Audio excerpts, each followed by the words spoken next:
Hi everyone, this is our channel Around My Story. Please like, share and subscribe. Avant cet été, je n'avais aucune expérience des applications de rencontres. Tinder n'a été lancé que 2 ans après la fin de ma relation à long terme. Pendant les 7 années qui a duré notre relation, j'ai joué avec les applications de mes amis, mais je n'ai jamais adhéré. Me retrouvant soudainement célibataire au début de l'été et ayant désespérément besoin de distraction, j'ai plongé la tête la première dans la piscine des rencontres en ligne. J'ai commencé avec Tinder parce que ma ville est trop petite pour autre chose et que mon cœur, froid et mort, voulait des rencontres occasionnelles. Rien de sérieux. C'est le but de Tinder. Tinder a répondu à la plupart de mes attentes. J'ai eu une poignée de rendez-vous, j'ai rencontré des gars cool et d'autres pas si cool. Et j'ai traîné avec quelques personnes vraiment intéressantes, comme un DJ radio qui gère une entreprise de mariage à côté. Ce que je n'attendais pas de Tinder, cependant, c'est que la plupart de ces interactions ont commencé à me faire sentir bien dans ma peau.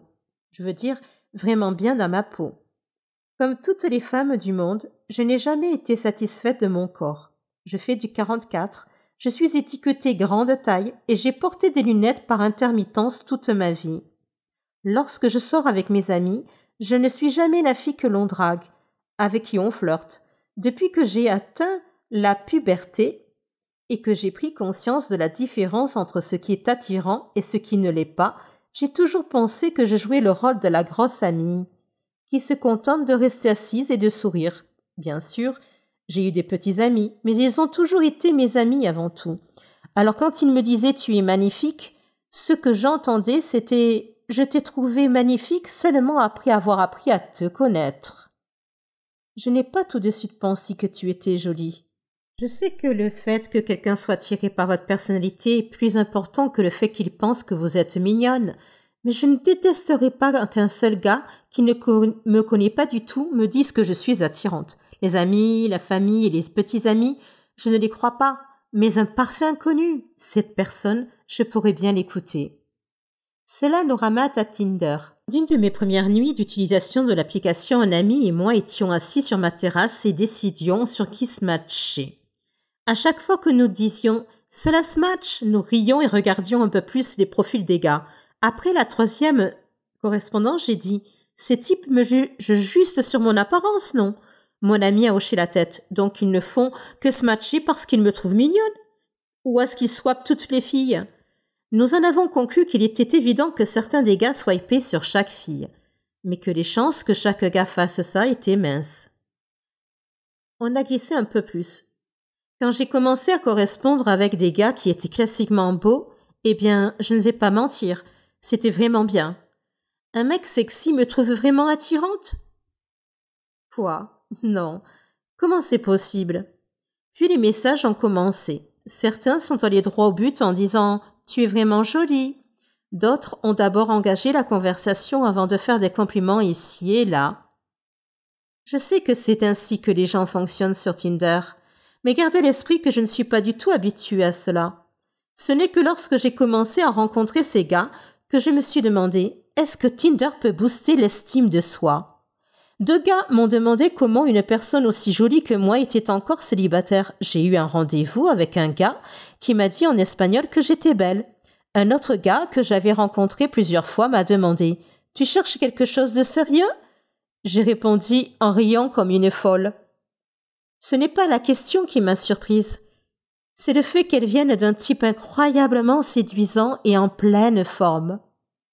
Parce que oui, je suis superficielle et je ne passe à côté que sur les types que je trouve physiquement séduisants. Quand j'ai fini de rire, j'ai dit quelque chose de maladroit comme « Oh, peut-être, je veux dire, je ne suis pas contre ». Mon esprit, cependant, disait « Tu es sérieuse ? Tu t'es vue ? Tu m'as vue ?»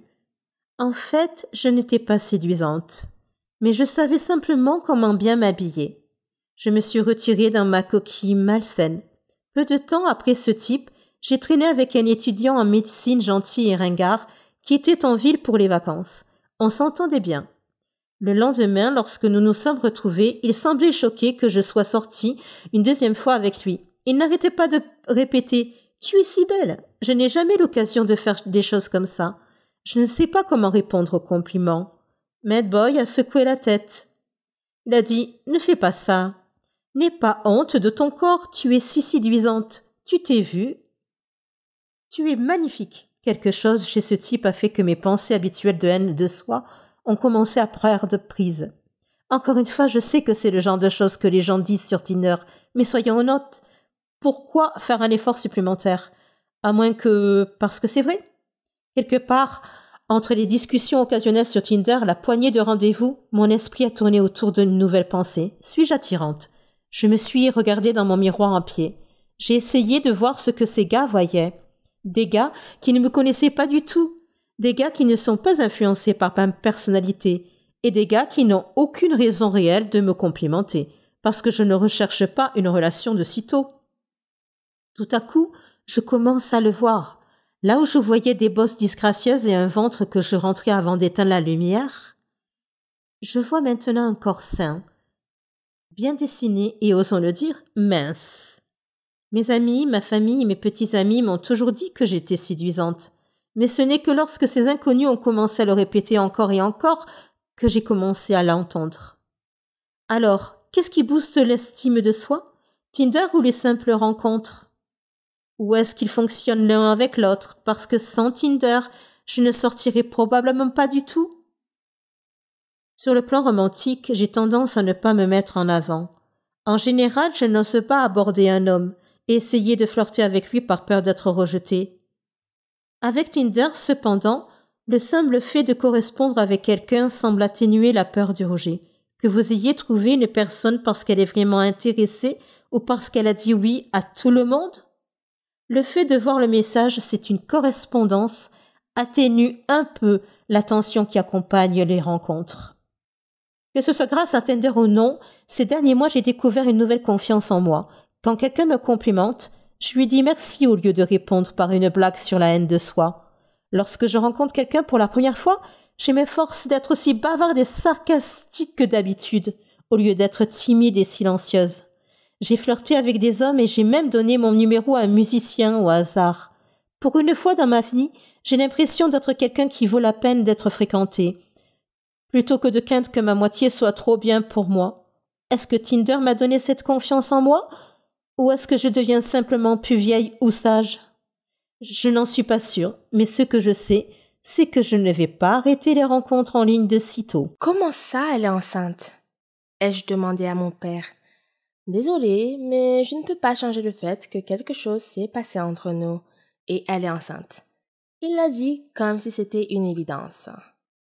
Je sais que vous vous demandez tous de qui je parle et pourquoi j'ai l'air contrariée que quelqu'un soit effectivement enceinte. Avant de continuer à vous raconter cette histoire, je veux m'assurer que vous restez avec moi. Alors en plus de cliquer sur le bouton d'abonnement et la cloche de notification, laissez quelque chose dans la section des commentaires. Vous voulez que je commence à vous raconter l'histoire depuis le début? Oui, je me disais bien. Mon nom est Maine. Je viens d'une famille aisée. Ce n'est pas que je me vante, mais c'est la vérité. Disons juste que ma vie est très idéale, excepté le fait que je me sens seule la plupart du temps. Je n'ai pas de frères et sœurs. Ma mère est morte quand j'avais 5 ans, et je n'ai que mon père que j'aime beaucoup. Mais comme nous n'avons que l'un et l'autre, il est un peu strict. J'ai 20 ans maintenant, mais je n'ai toujours pas le droit d'avoir un petit ami avant 21 ans. Quelle différence un an ferait-il? Je sais, oui.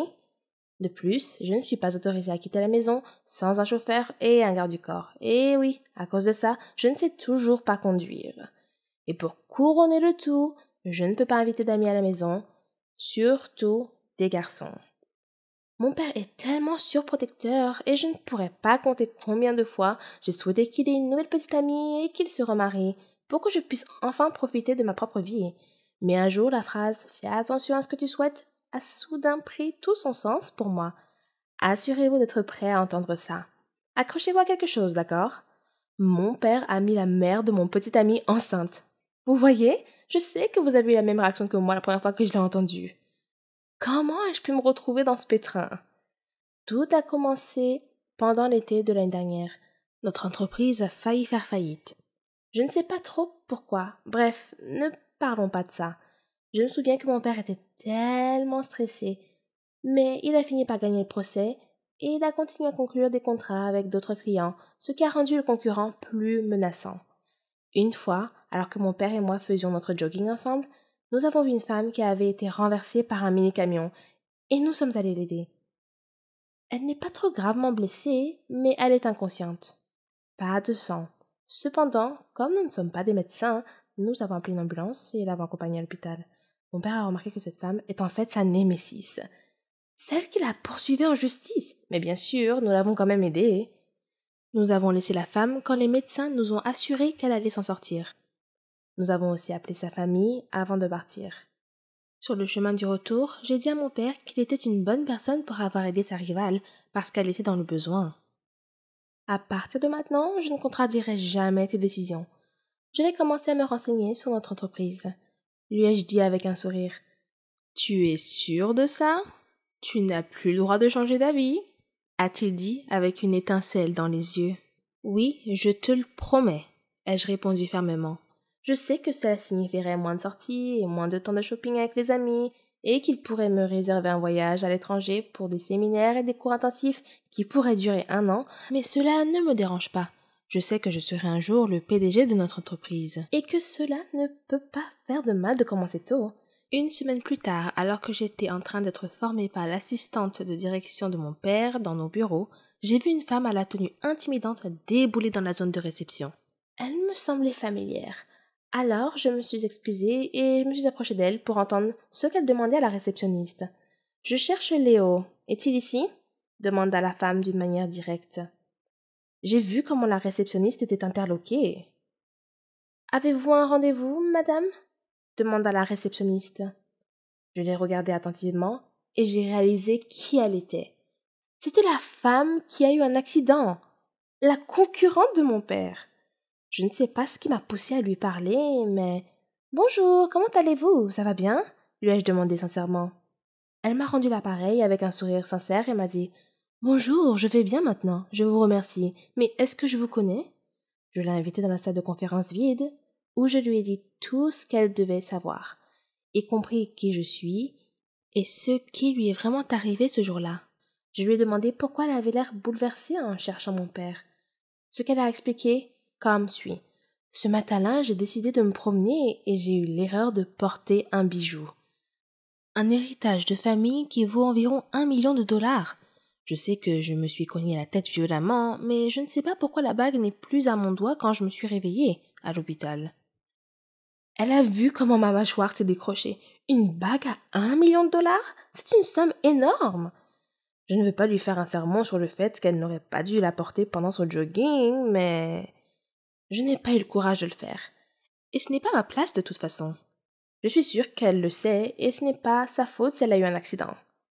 Ok, peut-être que j'ai de la peine pour elle parce que je porte aussi mes bagues pendant mon jogging. Je sais que votre père n'a rien à voir avec ça, mais j'espère juste que vous avez vu quelque chose, dit-elle avec un ton triste dans la voix. Non, je suis désolée. Quand on vous a vu, vous étiez déjà inconsciente, lui ai-je répondu. Elle n'a pas plus insisté après. Elle a laissé tomber et a quitté le bureau. Le soir même, papa et moi avons mangé dans mon restaurant chic préféré en guise de récompense parce que je me suis comportée comme une professionnelle pendant la première semaine de ma formation.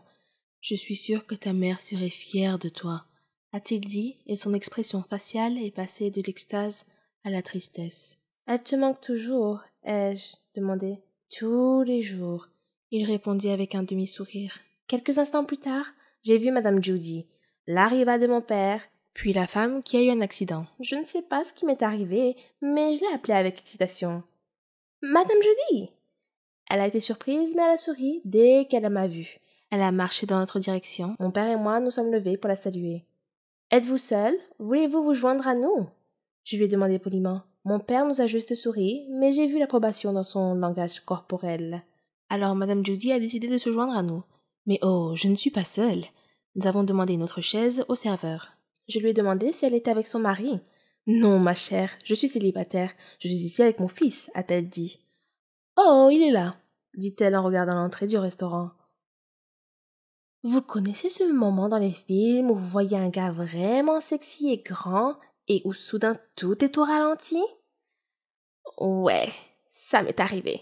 J'étais dans les nuages pendant 30 secondes. J'étais juste en train de le fixer.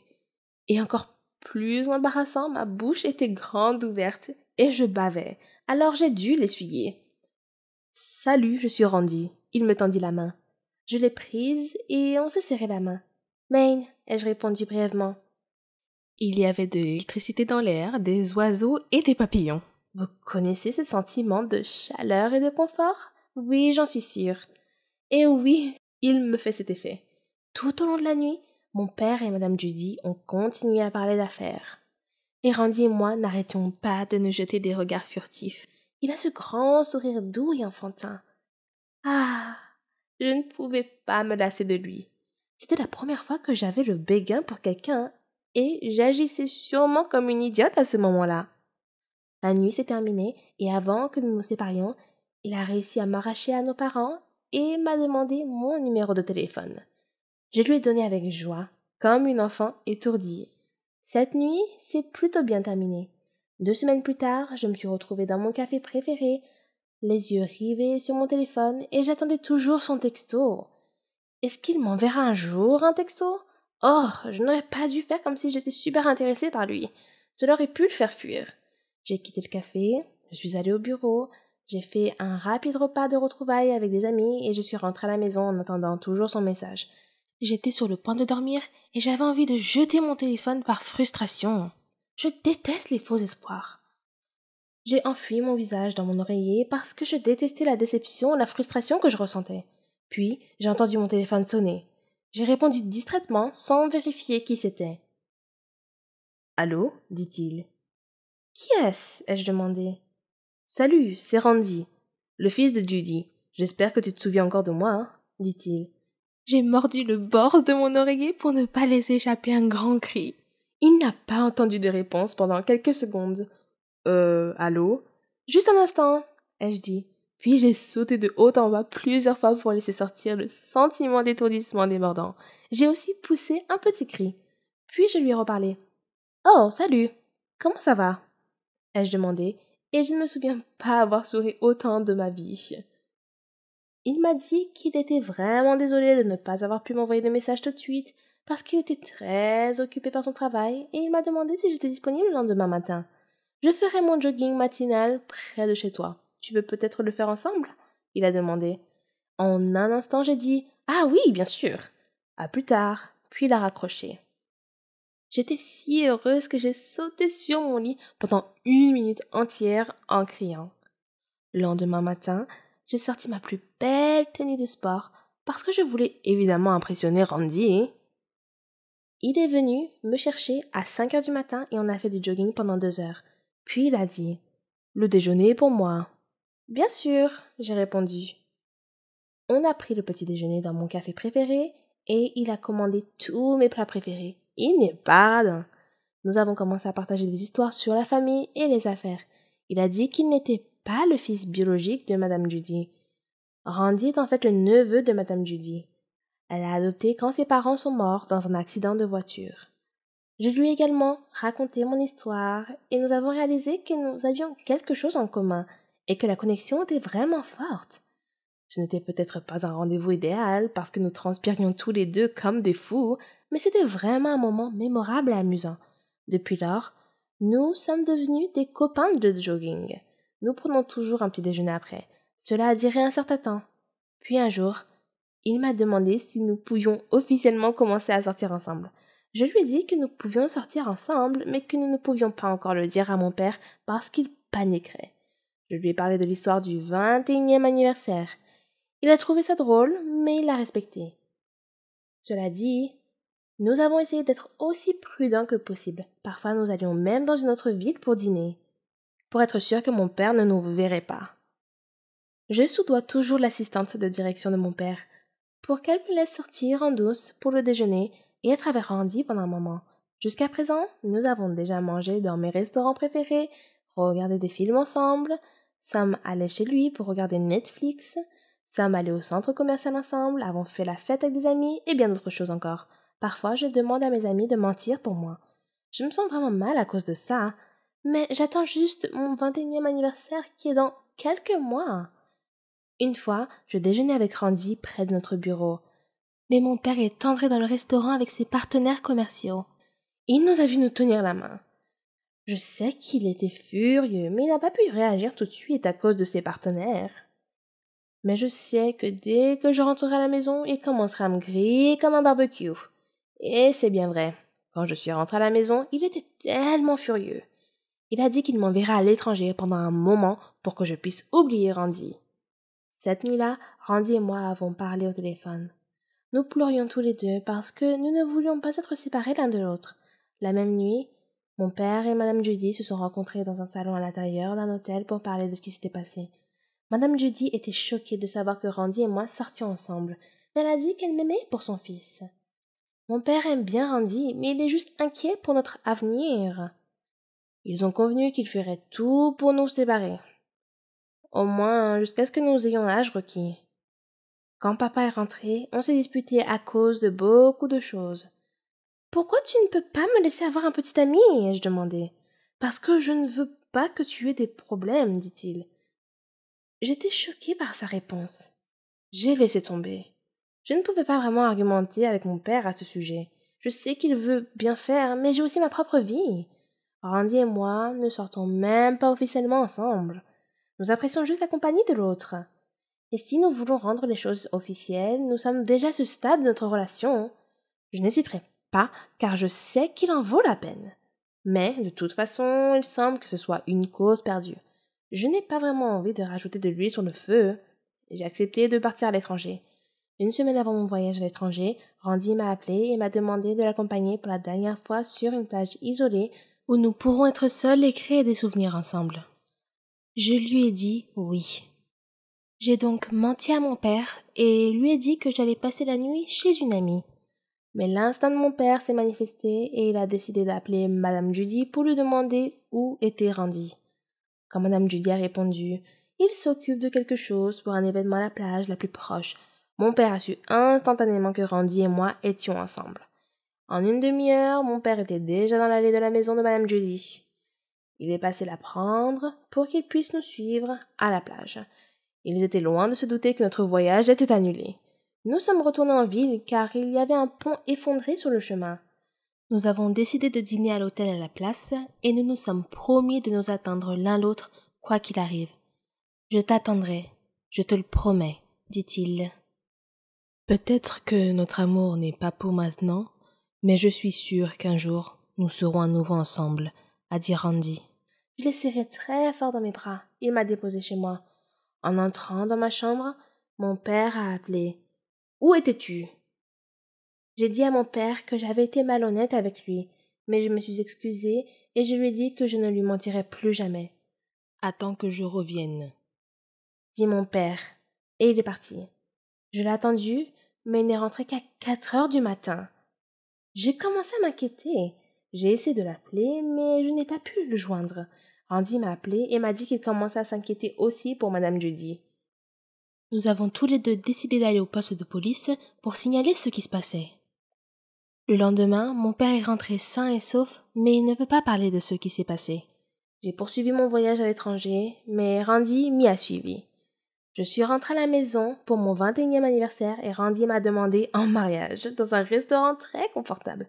Mon père et Madame Judy n'étaient pas au courant.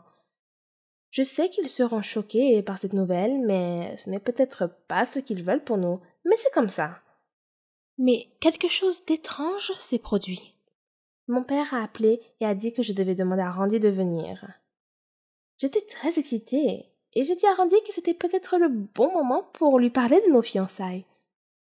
Quand je suis rentrée à la maison, je souriais d'une oreille à l'autre, mais les visages de mon père et de Madame Judy étaient empreints d'obscurité. Randy et moi étions si inquiets pour eux. « Elle est enceinte de 2 mois, » annonça mon père en parlant de Madame Judy. J'étais choquée et Randy a demandé qui était le père du bébé. « C'est moi, » répondit-il. Randy et moi nous sommes regardés et j'ai su que nous avions la même chose en tête. C'est impossible. On ne peut pas être frères et sœurs. On vient de se fiancer. Mon père a commencé à raconter l'histoire de ce qui s'est passé. La nuit où nous étions censés partir, ils nous ont suivis et se sont retrouvés en rade. Alors, ils ont décidé de s'installer sur une plage isolée. Ils ont commencé à partager des histoires. Mon père a appris que Mme Judy n'avait pas pu se marier et avoir un enfant à elle à cause de l'amour qu'elle porte à Randy. Elle a consacré tout son temps à l'élever. Mon père a également partagé les mêmes sentiments. Il a dit qu'il n'a jamais pensé à se remarier quand ma mère est morte, parce qu'il ne veut pas me faire sentir plus seule. Puis la nuit est arrivée et une chose en entraînant une autre. À ce moment-là, Mme Judy était enceinte de 2 mois. Je pensais que Randy et moi serions ceux qui demanderaient l'approbation de nos parents pour le mariage. Mais c'est drôle, c'était en fait le contraire. Randy et moi avons abandonné notre amour pour les personnes qui nous aiment le plus. C'est à leur tour d'être heureux. Nous nous aimons toujours, mais nous ne voulons pas gâcher notre arbre généalogique. Alors nous avons décidé de ne pas poursuivre les sentiments que nous avons l'un pour l'autre. La bague que Randy m'a achetée, eh bien, nous avons laissé Madame Judy l'avoir comme bague de fiançailles. Je suppose que ce serait le nouvel héritage de la famille. 1 an plus tard, mon père et Madame Judy se sont mariés, et j'ai finalement eu un frère. Un mignon petit garçon que j'aime. À l'âge de 15 ans, je m'occupais de ma mère malade, de mon père alcoolique et de mon jeune frère. Je travaillais dans une pizzeria pour que ma famille ait de quoi manger. Ma mère souffrait d'une maladie mentale. Ses hallucinations étaient effrayantes. Parfois, elle détruisait des choses dans la maison. Mon père se rendait physiquement malade en buvant trop. Il était souvent en retard au travail et sa vue se détériorait. Je devais m'occuper de mon frère de 6 ans. Je restais éveillée la nuit et lorsque je m'endormais enfin, je faisais des cauchemars dans lesquels je voyais mon père mourir ou mon frère être emmené. Pour faire face au stress, j'ai commencé à faire des choses comme mon père à l'automne de ma première année de lycée. Cela a détendu tous les muscles de mon corps. J'ai bien accueilli l'engourdissement, mais mon père n'en a pas fait une bonne image. J'ai donc arrêté et essayé une autre drogue à la place. Un jour, au printemps de ma première année, mon ami m'a offert une pilule. J'ai hésité, puis j'ai accepté. 20 minutes plus tard, je me sentais heureuse et légère, comme si mon corps était un nuage. Tout le stress et les soucis concernant ma famille ont disparu pendant des heures. Après cette seule pilule, j'en voulais plus. Mon ami connaissait un dealer, alors je lui donnais l'argent et il m'en donnait plus. Ces pilules n'étaient pas bon marché et mon salaire de la pizzeria n'était pas suffisant. J'ai demandé à mon ami « Tu connais quelqu'un qui pourrait me trouver un meilleur emploi ou autre chose ?» Il m'a répondu « Pas vraiment. J'ai quelqu'un qui pourrait probablement t'aider, mais ce n'est pas exactement un travail légal. » Je savais qu'il faisait référence au dealer. J'avais besoin d'argent.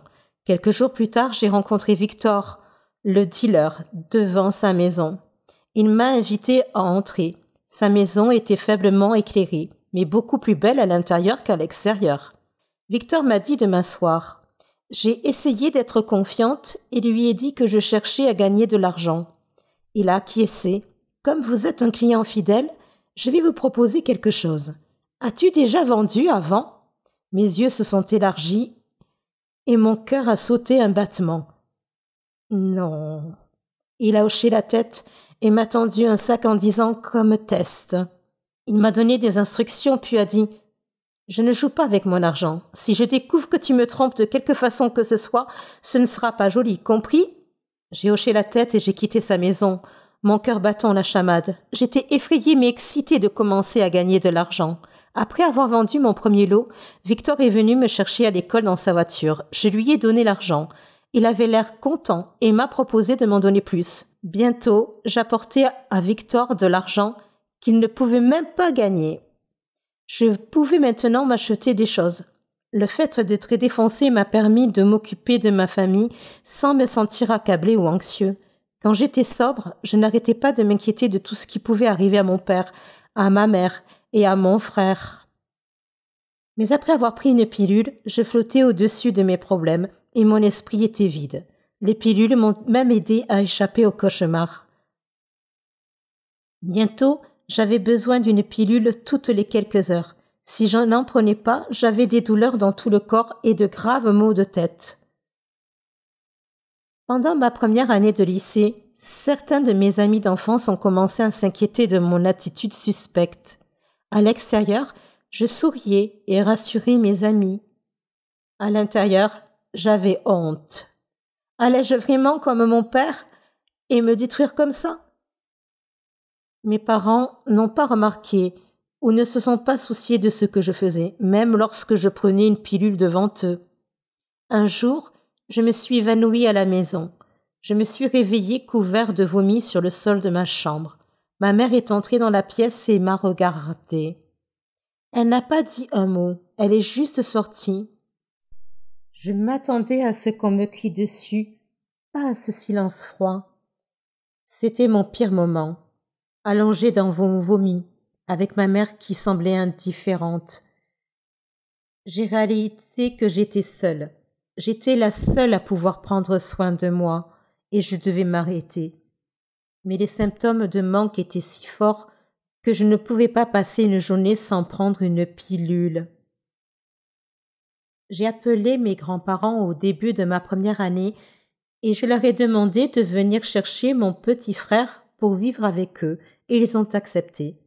Pendant cette période, je me défonçais encore beaucoup, mais j'ai réussi à prendre la décision la plus intelligente de ma vie. J'étais fière d'avoir sorti mon petit frère de ce pétrin. Au début de ma dernière année, je travaillais toujours à la pizzeria et je dînais toujours pour Victor. Mon père était physiquement malade et ma mère était déconnectée de la réalité. Une nuit, environ 1 an après le départ de mon frère, la clarté est venue alors que j'étais allongée en silence dans ma chambre. J'allais passer mon baccalauréat le semestre suivant et je devais faire face à l'avenir. Mes grands-parents étaient âgés. Qu'arriverait-il à mon frère une fois qu'il serait parti? Que m'arriverait-il si je continuais à prendre des pilules? Moi seule pouvais changer ma vie. Je savais que j'étais dépendante et que la première étape pour devenir sobre était de me l'avouer. J'ai pensé à toutes les décisions stupides que j'avais prises. J'aurais pu simplement rester à l'écart. Mais maintenant, 3 ans plus tard, cette honte me titille parfois et me rappelle que je ne veux jamais y retourner. Puis, en octobre de ma dernière année, j'ai agi.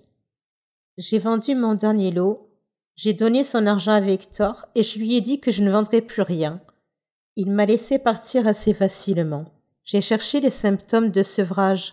Je savais que je devrais manquer l'école aussi, parce que j'avais lu que le sevrage physique dure 1 semaine. C'était encore pire que ce que j'avais lu. J'avais mal partout et je me sentais extrêmement faible. Je tremblais et je vomissais plusieurs fois par jour, au point que mon vomi n'était plus que de l'eau. Je transpirais, mais j'avais froid. Je n'avais pas les moyens d'aller dans une cure de désintox. Toute la semaine, je suis restée allongée dans mon lit. J'avais dit à quelques amis proches que j'arrêtais de fumer et que je les appellerais pour leur dire comment je m'en sortais.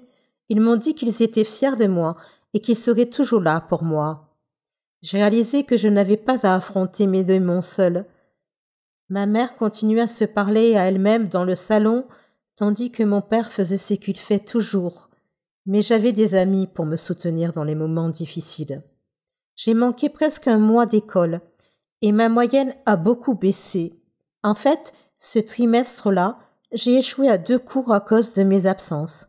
Je savais que si les gens connaissaient ma situation réelle, je pourrais être placée en famille d'accueil. À ce moment-là, je ne voulais pas être séparée de mes parents, alors j'ai dit à mes professeurs que j'avais des problèmes familiaux. Certains professeurs avaient entendu des rumeurs selon lesquelles je prenais des pilules. Mon professeur d'anglais m'a dit « Je suis fière que tu aies décidé de changer pour le mieux.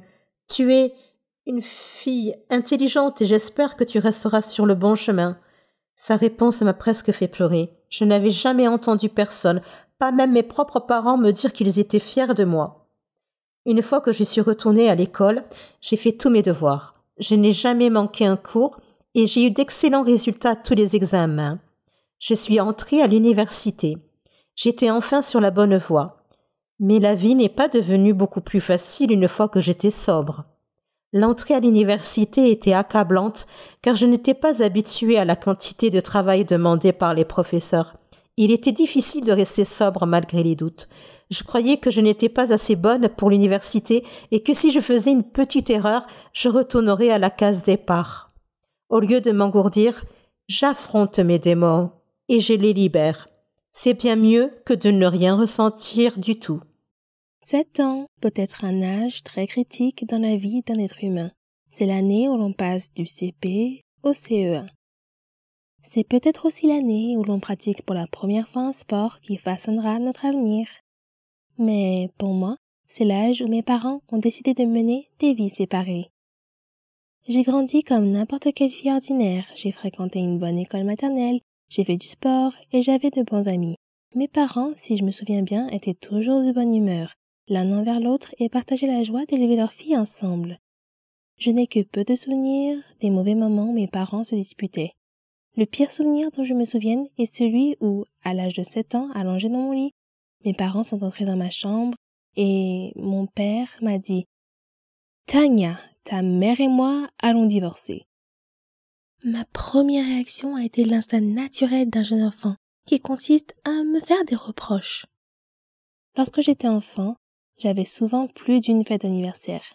Cela semble cool, mais ce n'est pas ce que l'on croit. Je suis une enfant issue d'un divorce. Mon enfance ne m'appartenait pas. Elle appartenait à mes parents. Je me suis perdue dans tous les efforts que j'ai faits pour apaiser les deux camps de ma famille. En me déplaçant seule entre deux vies distinctes, j'étais en marge de chaque famille. Jamais une initiée. Les personnes que j'aimais le plus n'étaient jamais dans la même pièce. Et beaucoup d'entre elles ne savaient même pas qu'elles existaient. Je manquais des événements et des célébrations parce que je devais passer du temps avec mon autre famille. Les enfants issus d'un divorce apprennent à faire face à ces difficultés et à cette instabilité, mais à l'âge de 10 ans, je ne voulais plus m'en préoccuper. Je ne voulais pas vivre dans 2 maisons différentes, avec 2 chambres différentes, des vêtements différents, des jouets différents, des amis différents et des règles différentes. J'étais une enfant de 10 ans, prise entre le marteau et l'enclume. Un jour, j'ai dit à mon père que je ne voulais plus lui rendre visite. C'était un acte courageux et ignare, pour être honnête. Nous ne saurons jamais si c'était la bonne décision ou non, mais à l'époque, aucun de mes parents ne possédait la stabilité émotionnelle nécessaire pour trouver une solution plus positive. C'est ainsi que les choses se sont passées.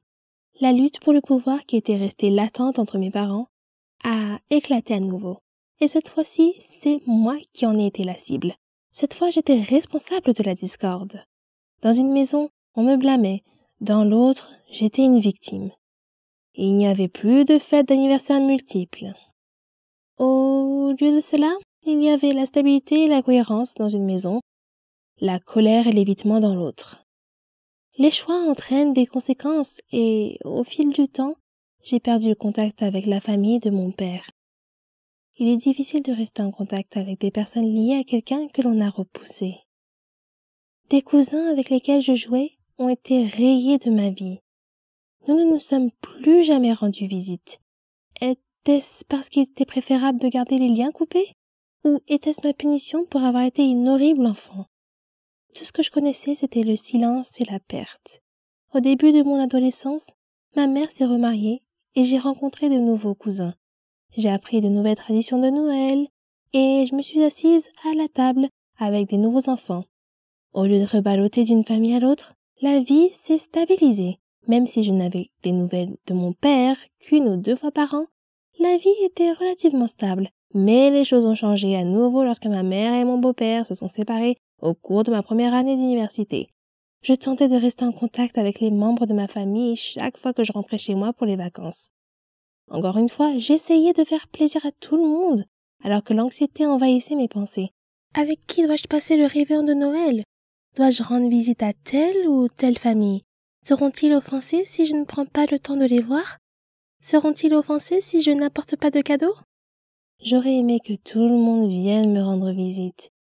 Mais cela n'aurait pas très bien marché chez ma mère. Au lieu de cela, j'ai rendu visite à tout le monde par mes propres moyens, en apportant des petits cadeaux bien pensés que j'avais achetés avec mon budget d'étudiante. Je faisais la causette et me sentais étrangère. J'étais toujours l'invitée gênante, jamais l'hôte chaleureuse. Pendant les 10 années qui ont suivi ma sortie de l'université, j'ai vécu loin de chez moi. Pas un seul membre de mes 4 familles, à l'exception de ma mère, n'est venu me rendre visite, ne m'a appelé ou n'a même fait savoir qu'il passait en ville. Pourtant, chaque fois que je rentrais chez moi pour Noël, je programmais des visites, j'achetais des cadeaux et je prenais le temps de voir autant de personnes que possible. Je faisais cela pour qu'ils se sentent bien, pas moi. Il y a 2 ans, j'ai déménagé et je vis désormais à moins d'1 journée de route de mes 4 familles, de leurs nouveaux conjoints et de leurs jeunes enfants. Nous sommes tous connectés sur Facebook, mais ma mère est toujours la seule personne qui m'appelle ou me rend visite. Lorsque j'entends dire qu'un membre de la famille est passé par la ville mais n'a pas appelé, cela m'attriste. Mais je me rends compte qu'ils n'appellent pas parce qu'ils ne me connaissent pas vraiment. Pour eux, je n'ai jamais été une personne fixe. Je n'étais là que pour quelques Noëls par-ci et par-là. Bien qu'ils soient ma famille, je n'ai jamais été la leur. Ils ne savent pas qu'ils ne sont qu'une des nombreuses personnes réparties dans 4 familles différentes avec lesquelles je n'ai pas pu rester en contact. Parfois, le divorce nous disperse trop pour que nous puissions nouer de véritables liens familiaux durables. Cet été, je vais me marier et fonder une famille. J'essaie de ne pas avoir trop d'attentes. Je sais qu'aucune famille n'est parfaite, mais mon futur mari est le roi du contact avec les gens. Il est persévérant, charismatique, indulgent et loyal. Il m'apprend le sens du mot famille. Ensemble, nous apprendrons à nos enfants à se tendre la main avec compassion et à se soutenir mutuellement dans les moments difficiles. Je me languis de joie et d'amitié avec ma nouvelle famille et j'ai l'intention de faire tout ce qui est en mon pouvoir pour rester mariée. Émilie et moi sommes devenus meilleures amies au cours de la première année de lycée. Nous sommes liés par notre amour du théâtre. Nous fréquentions les mêmes groupes et suivions les mêmes cours. Il semblait si facile d'être meilleure amie. Les choses se sont compliquées lorsqu'il a fallu passer à l'université. Nous n'allions pas dans la même université, mais nous étions toujours très proches en tant qu'amis. Nous envoyions beaucoup de messages sur ce qui se passait dans nos vies et lorsque j'avais besoin d'un conseil, elle était la première personne à qui je parlais. J'ai eu du mal à faire la transition entre le lycée et l'université, où tout semblait si facile. L'université était un endroit complètement différent pour moi, et c'est à elle que j'en parlais. En première année, je la voyais tous les 2 mois. Elle était suffisamment proche pour que nous puissions essayer de trouver le temps de passer du temps ensemble.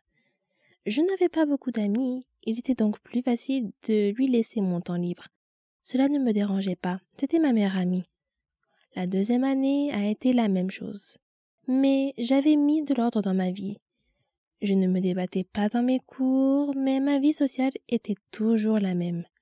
Je n'avais que peu d'amis avec lesquels je traînais, et cela ne me dérangeait pas parce que je l'avais, elle. Nous nous parlions et nous nous envoyions des messages à propos de tout, et je lui faisais part de tous mes soucis et de toutes mes frustrations. Sans elle, je n'aurais pas survécu à ces 2 premières années. Je ne me souviens pas vraiment de ce qui s'est passé l'été dernier, avant la première année, mais je pense que c'est à ce moment-là que j'ai décidé de sortir de ma coquille et de profiter de mes années d'université. Au début de ma première année, j'ai rencontré de nouvelles personnes avec lesquelles j'ai vraiment apprécié d'être en contact. Ils vivaient dans les dortoirs, dans le même couloir que moi, alors il était facile de passer du temps avec eux, même si c'était jusqu'à 2 heures du matin et que nous avions des cours tôt le lendemain matin. Je leur consacrais plus de temps et je ne me rendais même pas compte que j'avais mis ma relation avec ma meilleure amie entre parenthèses. Je ne l'ai découvert que lorsque j'ai essayé de lui parler et qu'elle ne m'a pas répondu.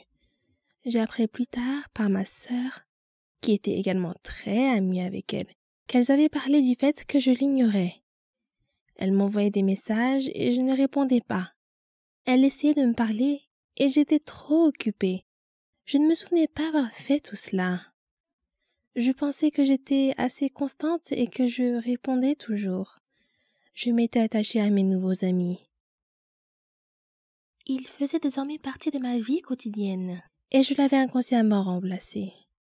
Les 2 derniers mois de notre amitié, J'avais essayé de lui parler et d'arranger les choses, mais en vain. C'était la fin du semestre. Nous étions toutes les deux stressées par les examens et les problèmes familiaux et nous ne pouvions pas vraiment parler. Nous avons finalement parlé pendant les vacances d'hiver. Je n'avais aucune excuse pour ce que j'avais fait et lorsqu'elle m'a appelée, je lui ai dit que je ne voulais jamais la perdre. Notre amitié a pris fin ce jour-là. Je me suis assise dans ma chambre et j'ai pleuré pendant un moment pensant à la personne formidable que j'avais perdue. Je me sentais coupable de ce que j'avais fait. J'étais passée à autre chose sans jamais le lui dire et c'est là que j'ai fait une erreur. Plus tard dans la nuit, j'ai pris la décision de ne plus prendre mes amitiés à la légère, même si elles étaient à distance.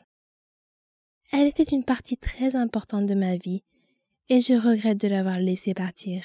J'espère qu'un jour j'aurai le courage de lui dire à quel point elle était importante pour moi.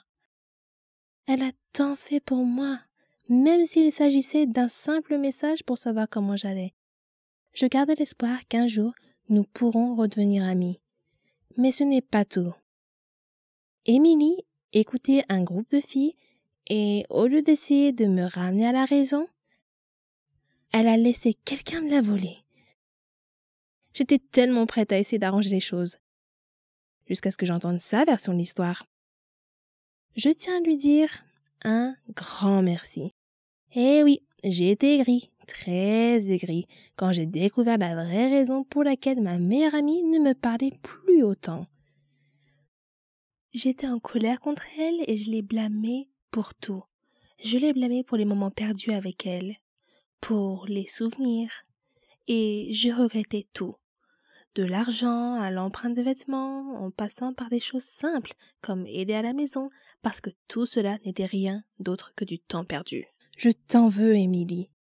Je veux qu'elle revienne. Je veux que ma meilleure amie revienne dans ma vie et qu'elle fasse des choses avec moi, comme des rollings, des voyages, des doubles rendez-vous, du shopping ensemble, des choses que les meilleures amies normales font. Mais je n'ai pas pu, parce qu'Émilie a choisi d'être avec d'autres amis. Je n'ai pas besoin d'elle. Elle a choisi de me quitter. Elle a choisi de ne plus être mon amie après que cette autre fille ait décidé de parler et de raconter des petits mensonges. Émilie a mis fin à notre amitié. L'autre fille n'y a joué qu'un rôle. Mais Émilie l'a accueillie et je dois la remercier pour cela.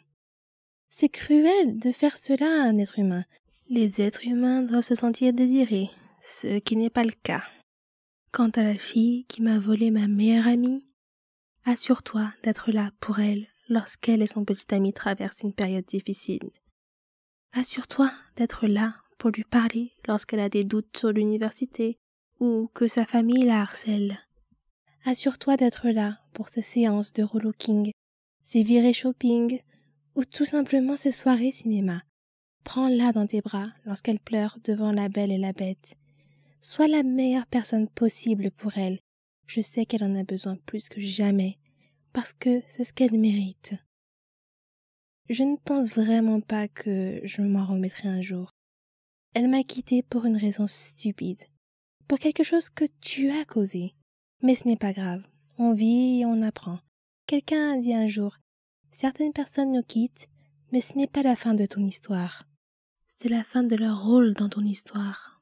Je chérirai toujours notre amitié. Même si les choses n'étaient pas censées se passer ainsi. Votre meilleure amie l'est pour une raison. Et cela ne devrait pas se terminer de la même manière que pour moi. Souvenez-vous de tous les moments que vous avez vécus. Parce qu'un jour, vous ne serez peut-être plus les mêmes ou vous passerez à autre chose. Bonjour, je m'appelle Brenda et voici comment je me suis ridiculisée à l'âge de 14 ans. Avant de vous raconter mon histoire, permettez-moi de souligner quelques points. Tous les adolescents éprouvent parfois un peu d'anxiété. Il s'agit en fait d'une réaction normale au stress et cela les aide parfois à faire face à des situations accablantes. Pour beaucoup d'adolescents, des choses comme parler en public, les examens finaux ou même sortir avec quelqu'un peuvent provoquer des sentiments d'anxiété. Pour certains adolescents, cependant, l'anxiété peut aller au-delà de ces symptômes typiques et affecter négativement les relations amicales et familiales, la participation aux activités et même leur travail scolaire. Et ne me faites pas dire qu'être un adolescent ressort du sang du diable. Ok, c'était une blague innocente, mais je le pense vraiment. Donc, j'étais assise en classe, derrière le gars le plus mignon de ma classe. Son nom était Josh. Et je voulais juste lui demander son numéro de téléphone, mais j'étais terriblement timide et j'avais très peur d'être rejetée. Mais le moment du bal de l'école approchait. Je voulais y aller avec lui, mais il n'y avait aucun moyen de le faire en face à face. J'ai essayé de surmonter mon anxiété et je me suis convaincue d'y aller. J'ai débattu avec moi-même pendant un certain temps, manquant la plus grande partie de la leçon en classe de ce jour-là, avant de me décider à lui demander. Je lui ai demandé et il a accepté. Il a lentement pris mon téléphone, a tapé son numéro et me l'a rendu. Je me suis sentie soulagée. J'avais obtenu le numéro. Je veux dire, j'avais tort. Il n'y avait pas de quoi être inquiète. J'avais aggravé la situation dans mon esprit par rapport à la réalité. C'était agréable de réaliser que j'étais anxieuse pour rien. D'en finir et d'avoir son numéro. Je suis rentrée à la maison plus tard ce jour-là et j'étais si excitée d'appeler ou d'envoyer un SMS à Josh. Mais comme je suis timide socialement, j'ai essayé de lui envoyer un message. Mais le message n'a pas été délivré. J'ai vérifié le numéro qu'il m'a donné et j'ai remarqué qu'il comprenait le chiffre 911. Ce qui m'a indiqué qu'il m'avait donné un faux numéro de téléphone pour éviter que je le contacte. Je me suis soudain rendu compte à quel point j'avais agi bizarrement envers lui. Je n'avais pas de grand lien avec ce garçon avant de lui demander son numéro. Il n'y avait pas de relation entre nous. Alors j'ai dû lui faire peur en lui demandant son numéro. Je lui ai également demandé en plein cours en lui tapant sur l'épaule. Il n'y avait rien de naturel ou même de normal dans ma façon de procéder. Je n'ai pas agi de manière immorale, mais c'était terriblement gênant, socialement inapproprié et donc voué à l'échec. La rencontre a été douloureuse, mais je suppose que j'en ai tiré quelques leçons sur la façon de socialiser de manière appropriée. J'ai également appris qu'il est incroyablement facile de ne pas voir les signes évidents que les autres personnes vous donnent lorsque vous êtes anxieux, car vous êtes tellement absorbé par vous-même que vous ne voyez pas les signaux sociaux. En repensant à la façon dont il était clairement mal à l'aise face à ma demande, ce qui l'a fait comprendre en ne souriant pas et en hésitant à accepter de taper le numéro. Si j'avais été concentrée et que j'avais prêté attention, j'aurais peut-être remarqué son comportement et la façon dont il reflétait clairement ses sentiments à mon égard et face à notre échange. Cela m'amène à me poser la question suivante. Est-il plus facile d'avoir une anxiété fonctionnelle que d'être prisonnier de sa propre coquille, figé par l'anxiété? C'est peut-être le moindre des deux mots. S'occuper est souvent le moyen de rester figé dans sa coquille avec l'anxiété. Mais pour moi, cette expérience s'est transformée en objectif et a renforcé ma confiance en moi. Je vois cela comme une étape, mais ensuite, l'amélioration de l'estime de soi et de la confiance en soi vous permettra de fonctionner sans anxiété. C'est le but ultime. Mais vous savez quoi? Écrivez votre propre histoire. Vous ne pouvez pas continuer si quelqu'un l'écrit pour vous. Beaucoup de jeunes à l'école ressentaient la même chose. Ils ne se sentaient pas bien. Et je ne savais pas pourquoi. Les adolescents se reconnaîtront ce qui est effrayant et aggrave l'anxiété. Il faut y aller pour savoir que l'on est bien à l'école, et on ne peut le savoir que si l'on y va. Surmonter l'anxiété n'est pas une question de hippie ou de charabia. Il m'a fallu des années pour surmonter ce que j'appelle la peur de la vie, et je l'ai appris à la dure. Alors, est-ce que la blague du diable a un sens? Hey, je suis Anne. C'était les vacances d'été avant l'université. En guise de célébration de la remise des diplômes et avant que chacun d'entre nous n'aille dans une université différente, mes meilleurs amis et moi avons décidé de partir en vacances d'été. Dans l'un des plus beaux endroits du monde. Du moins, c'est ce que je pense. À Hawaï. J'étais dans ma chambre et je rêvais de porter ces soutiens-gorge à la noix de coco tout en sirotant un jus exotique. Peut-être même en faisant une danse oula. Ma meilleure amie Kim m'a appelée et a fait voler en éclats ma bulle de noix de coco. Elle m'a suggéré que, puisque nous entamions une nouvelle étape de notre vie, nous pourrions tout aussi bien nous refaire une beauté. Je pensais qu'elle proposait d'aller faire du shopping ou quelque chose comme ça, mais non. Elle a dit que nous devrions aller au salon de coiffure pour nous faire des nouvelles coupes de cheveux et peut-être nous teindre les cheveux dans la foulée. J'avoue que j'étais très excitée par cette idée, alors j'ai dit oui. Ma coiffeuse habituelle était en congé annuel. Elle a toujours coupé mes cheveux de la façon dont je l'ai décrit. Je l'adore. Cependant, elle a été absente depuis un certain temps et nous ne pouvions pas patienter plus longtemps pour une nouvelle coupe de cheveux. Alors j'ai pris un rendez-vous avec une autre coiffeuse dans le même salon de coiffure. Petite précision, Kim est blonde alors que je suis brune. Je sais que ça peut paraître superflu, mais ce sera utile pour le reste de l'histoire. Kim et moi avons conduit jusqu'au salon de coiffure. L'endroit avait l'air très chic, le genre d'endroit en lequel on a confiance. Nous sommes entrés en riant comme si nous avions 12 ans. En réalité, nous en avions 18. Quoi qu'il en soit, nous avons été accueillis par une gentille dame. Elle nous a dit que Kim devrait opter pour un balayage et que je devrais faire de même et passer au blond. J'étais un peu sceptique, mais qui s'en soucie? C'est l'été. La dame m'a mis du décolorant sur la tête et s'est occupée des cheveux de Kim. Kim voulait des mèches roses. Au bout de 15 minutes, Mon cuir chevelu a commencé à me brûler. J'ai donc appelé la gentille dame et elle m'a dit qu'il était temps de laver le décolorant. Pendant qu'elle me lavait la tête, son visage est devenu impassible. Des lambeaux de mes cheveux orange se trouvaient partout dans l'évier. Kim m'a regardé et ses yeux sont devenus aussi grands que ma tête. La dame m'a demandé de ne pas paniquer et m'a dit qu'elle pourrait couvrir les zones dégarnies avec une coupe de cheveux vraiment courte. Alors je lui ai montré une photo de ce à quoi je voulais ressembler exactement. Elle a donc commencé à couper, jusqu'ici tout allait bien. Puis, elle a coupé une énorme partie sur le devant de mes cheveux en disant qu'elle structurait mon visage. À ce stade, il était déjà trop tard. C'était affreux. C'était pas du tout moi, et surtout pas ce que j'avais demandé. Je lui ai donc dit que je détestais cette coiffure. Elle s'est sentie mal et j'ai commencé à pleurer parce que c'était vraiment très laid sur moi. Et me voilà coincée avec une mauvaise coupe de cheveux. J'essaie de me calmer en me disant que la couleur allait peut-être s'arranger. Lorsqu'elle a appliqué la teinture, mes cheveux sont devenus verts. La seule solution était de devenir rousse. Et c'était impossible pour moi. Je n'ai pas le teint d'une rousse.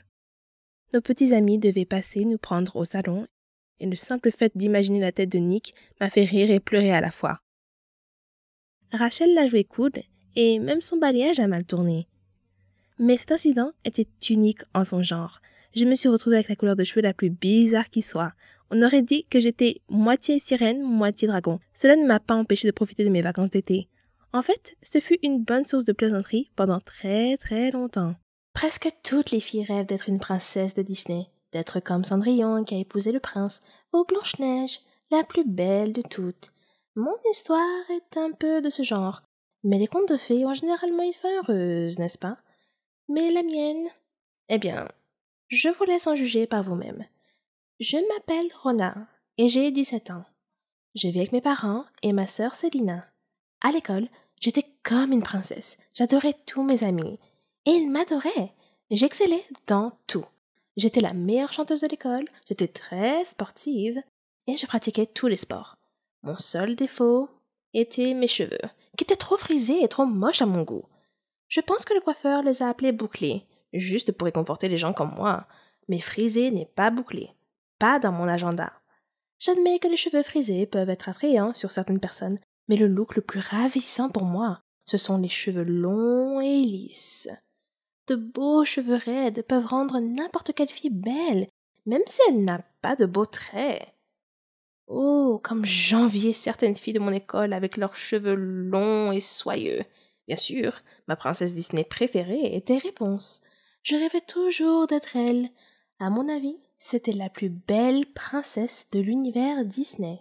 Les souffrances qu'elle a endurées et le fait d'avoir finalement obtenu ce qu'elle méritait, sans parler de sa chevelure dorée et soyeuse, bien sûr.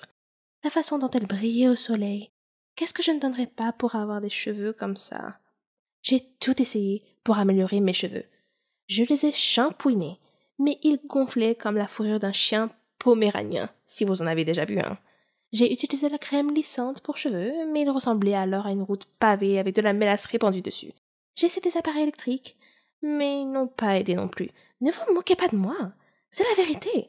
Chaque jour, je rêvais d'avoir des cheveux lisses.